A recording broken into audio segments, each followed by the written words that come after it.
Meatloaf loaded with Lucky Charms and Froot Loops was our childhood punishment for not finishing our cereal boxes. The resulting rainbow meatloaf was disgusting. Here's the full story. Did you grow up on sugared cereal when you were a kid? For me, it wasn't just my go-to for breakfast, it was practically its own food group. My go-to cereal was Lucky Charms. In fact, I loved them so much that in college I gained quite a bit of weight because I continually mixed Lucky Charms with Blue Moon ice cream and had that for breakfast.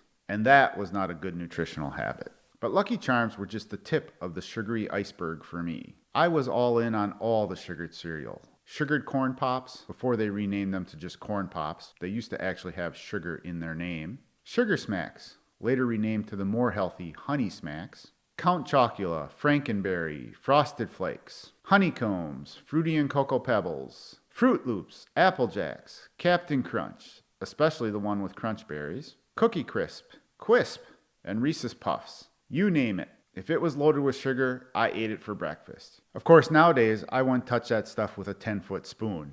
But back then, eating that sugary stuff for breakfast was heaven. Until, of course, the cereal went stale. Then it wasn't as appetizing. On occasion, there were instances where my siblings and I would not finish our box of cereal. Maybe the bag didn't get rolled down tight. Or we would get so excited with a new box of cereal, we would open the new one before we finished the old one, and the old one would go stale. Nothing killed my love for sugared cereal more than that first bite of stale, lifeless cereal. Now, my mother usually did the cooking in our house, but my dad, who served as a cook in the National Guard during the Bay of Pig invasion, had his own ideas about food, and more importantly, could not stand the thought of wasting money. So when a bunch of cereal went expired and no one was eating it, he would whip up a batch of his specialty, what we called rainbow meatloaf.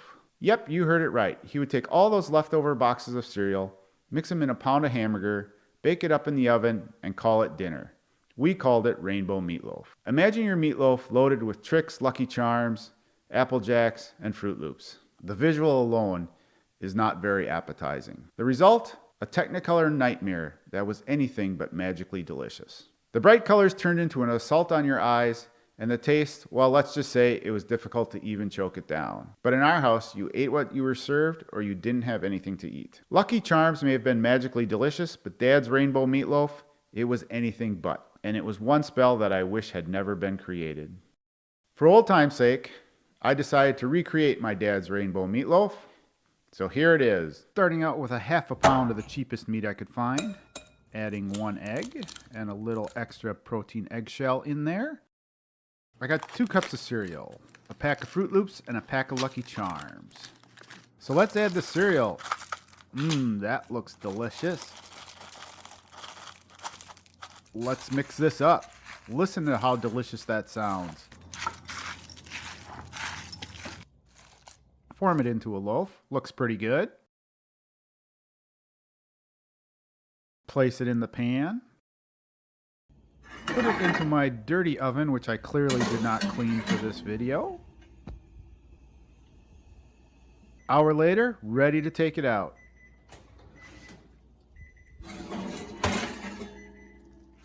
That's the fat that ran out of the meat. See that luscious fat glob down there? Looks as I would expect it to be. Now look at those 3 marshmallows.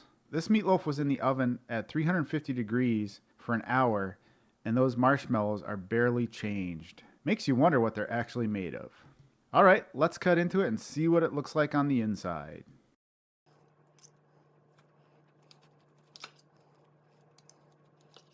Here we go, the moment of truth. So you can clearly see the colored cereal in there. The brownish ones are the non-marshmallow Lucky Charms. And it's a little crumbly, but I'll explain that later.